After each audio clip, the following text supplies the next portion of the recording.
All right, folks, welcome to Nino's Corner.tv. I'm going to be doing a fluff tube edition with Jim Willie, and then we're going to go deep on .tv about some things happening in Las Vegas entertainment world, which he doesn't want to disclose here, and I don't want to either. It's too crazy.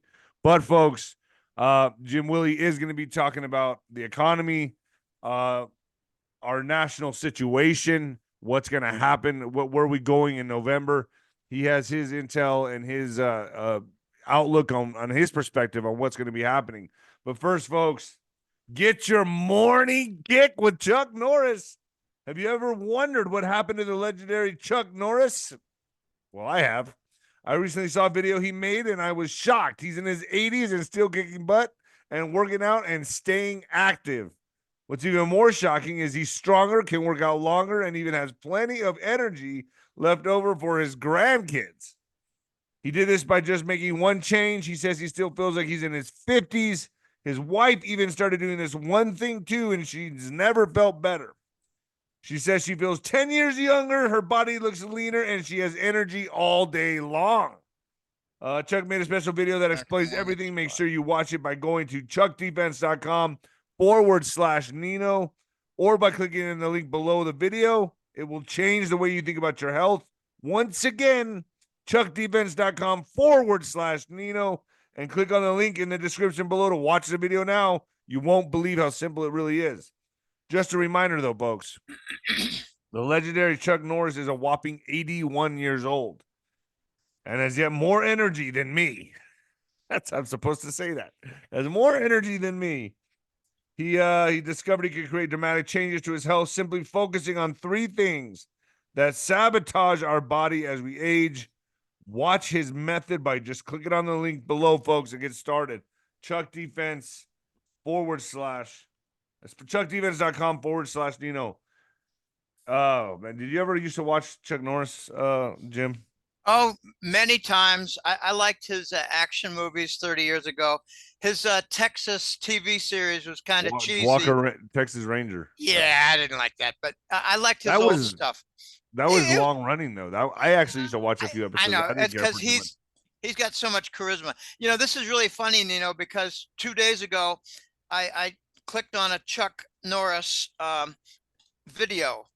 And I won't mention the website because I don't want to, interfere with what you're doing. But he mentioned three things, and I'm all over this. I've been over this for 20 years.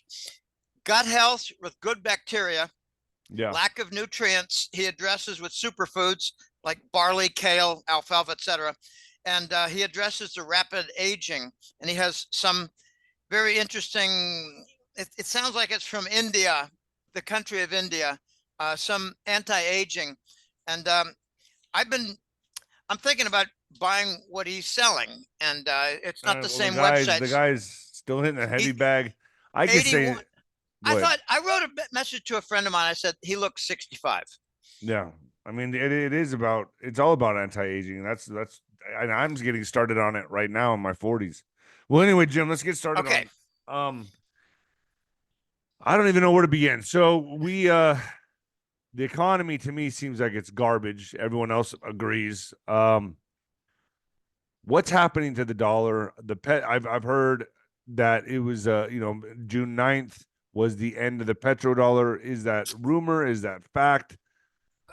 Let me just launch off because once I get going, it's going to be hard to turn me off. Please watch yourself for this. Oh yeah. You can go Saudi full on the other channel, okay? Don't do it here. I understand. All right.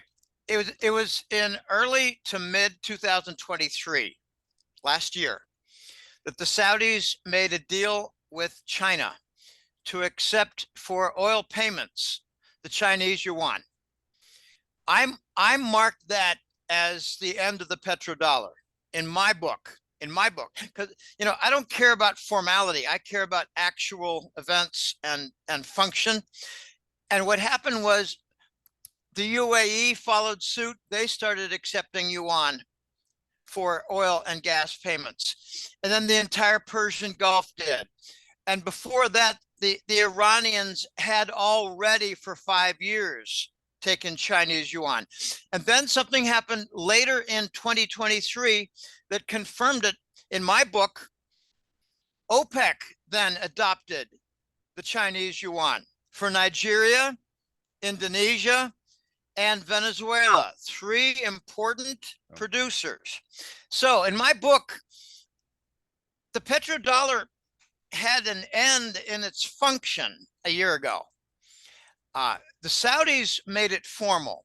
Now, I'm a guy who likes metaphors because I have a lot of people who say, Jim, keep your good explanations because these are complex concepts. Imagine a guy dies, and then 3 weeks later, they have a funeral. Or 2 weeks later, they have a funeral. And they have a viewing of the body. Well, did he die on the day of the funeral? No, he died on the day of his death. Okay, the petrodollar died a year ago when the Saudis began to accept the Chinese yuan because the entire Persian Gulf followed suit, and so did OPEC. All right, it's a very big deal. So how are we hanging on? How is the dollar still hanging on? And you just said earlier before we started recording that it's stronger than it's ever been. No. You got to be very careful with the words. Okay. The dollar is being rejected and it's rising in value. That doesn't make it strong. Okay. The Japanese sold $180 billion worth of treasury bonds 2 years ago, and the dollar went up 22% relative to the yen. The dollar is going up when it's being rejected. It is a paradox. Wow. Okay. Okay. All right. This is very difficult to absorb. When the Japanese did this, what they did was they reduced their dollar reserves that were backing their Japanese yen currency. And when you drop your reserves backing your currency goes down. Okay, this is paradoxical. There's so much more to this. Now, you didn't know me 5 years ago, 6 years ago, Nino, but I made a wild forecast that came true. A wild forecast. I said the dollar is going to go up during its rejection and then vanish. It's going to go up during its rejection. Central banks are going to. So you're right. That's what's happening right now. It's what's happening now. So when you say it vanishes, are you going to say they're going to try to take us into this digital currency? Yeah, something like that, or will we go back to a gold-backed note? Gold-backed treasury dollar. That's what we're looking at. I think it's got a nickname of the rainbow dollar. Okay, there's more to this. The derivatives, like interest rate swaps are often called the bond derivatives. It's going to be called the rainbow dollar? I hope not, because I don't gonna have fun with that one. I don't like the image of rainbow. I know, but that was because it had different colors.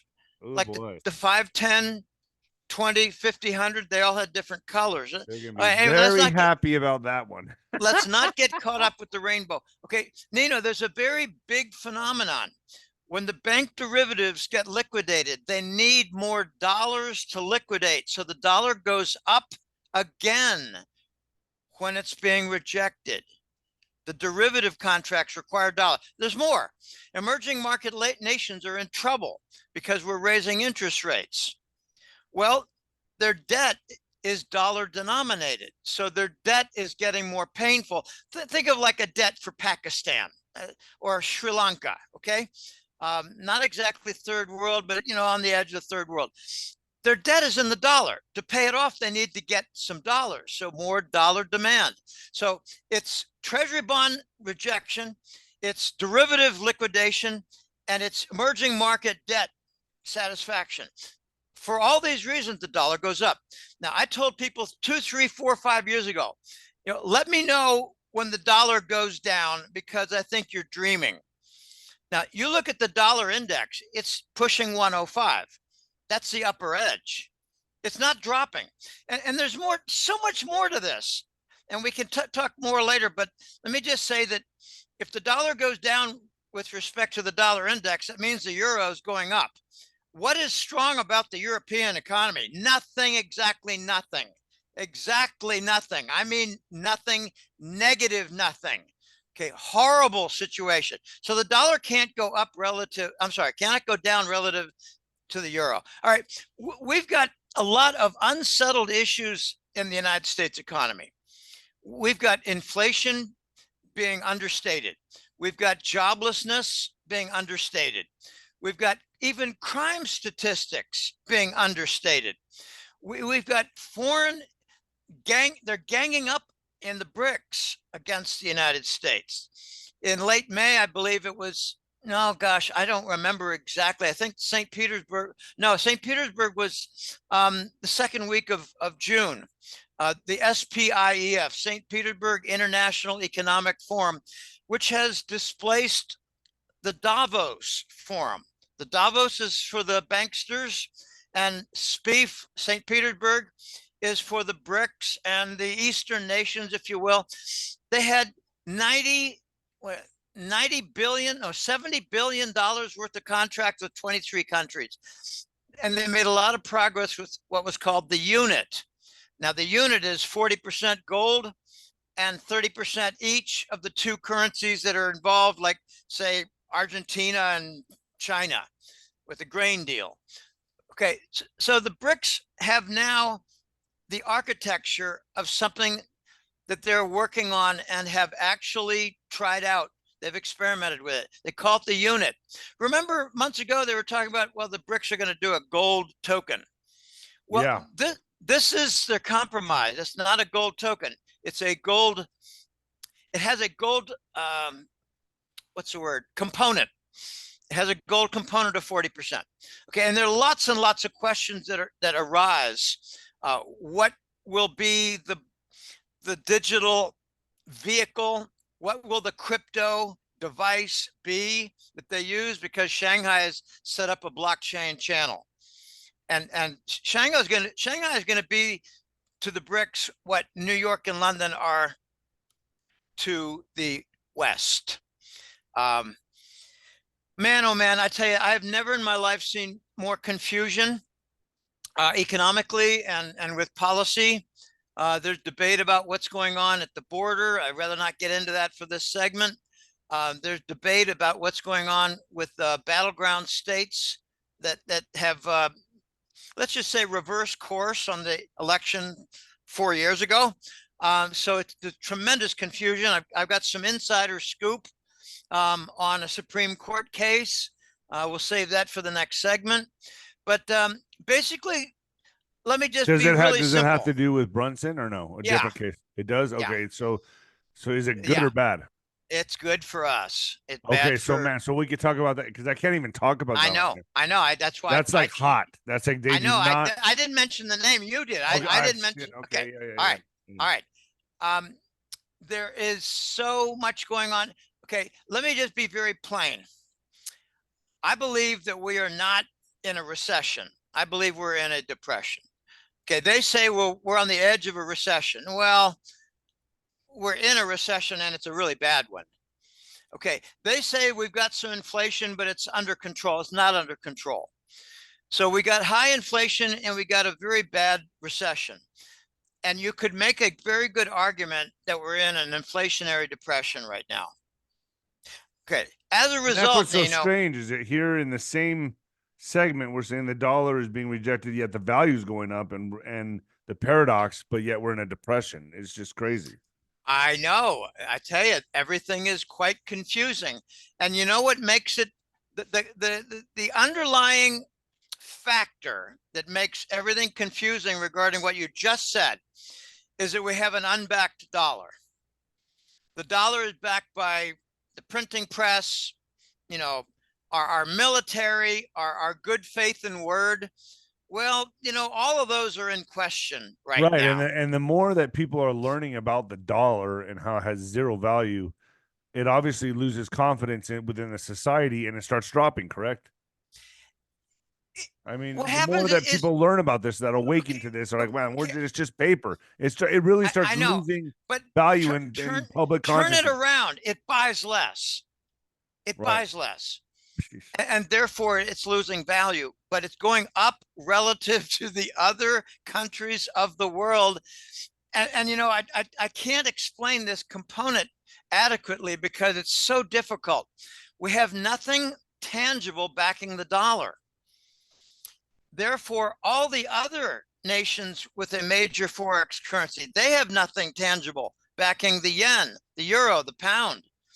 So everybody is in the same position of rising prices from reduced purchasing power. We're all in the same spot, but we're better off because we can print money. We're better off. Okay, you know, we're not, okay, I've mentioned that we're in danger of a government shutdown and government default from debt. Yeah. But it's not a tremendous risk because we can print money. But when we print money, our dollar purchases less. It doesn't go down in value. It has less purchasing power. It's a fine distinction. It's subtle and it's very real. And it's hard to wrap your head around sometimes. I have clients who tell me, Jim, you're crazy. The dollar's going to get trashed. I said, yeah, and it's going to go up in value. What? Well, wait a minute. We just broke 105 on the dollar index a few months ago.